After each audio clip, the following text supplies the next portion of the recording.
Hello, my name is Rusty Clark, and I'm here today to talk about something that's very important to me.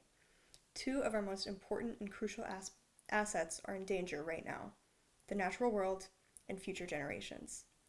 Due to the advent of instant gratification brought along by social media and short form content, today's children are spending less time outside than at any other time in history. This is causing children irreparable damage to their mental and emotional health, their physical health, and the well being of the environment.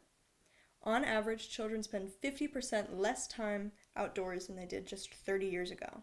Instead, they consume an average of 4 hours of screen time per day, far exceeding the World Health Organization's recommended 1 hour or less. What this means for our children is a distinct lack of connection with the world around them, a disconnect that is causing them their health and the well-being of our natural world.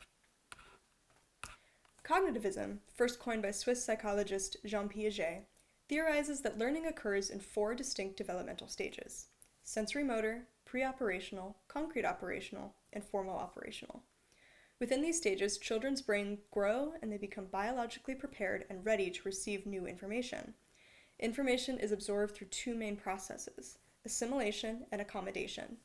When presented with information that branches off of a previous knowledge or experience, the information is assimilated into the mental framework, which is called a schema. When brand new information is presented and there is no previous experience to base it off of, the information must be accommodated into a completely new mental framework. One of these 2 processes must occur in order for the learner to actually learn and reach equilibration, which is the biological drive to produce a state of balance between cognitive structures and their physical environment.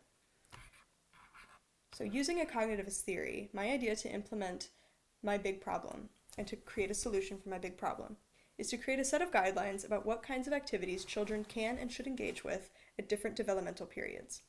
Piaget again recognized 4 major developmental stages: sensory motor, which is from birth to age 2, pre-operational, which is 2 to 7, concrete operational, 7 to 11, and formal operational, which is 11 plus. For children in the sensory motor stage, that's infants, newborns to 2, the most significant learning is achieved through engaging with the senses. Within this guide, I'd recommend that children at this stage spend time engaging with the outdoors in a physical way, lying in the grass, noticing the different textures of plants or rocks around them, dipping their feet into large bodies of water, etc. For children in the pre-operational stage, learning and development are achieved through symbolic and imaginary play. For this stage, I would encourage children to engage in supervised, though not fully restricted, outdoor imaginary play. This would develop a sense of appreciation for nature that they may not have had before.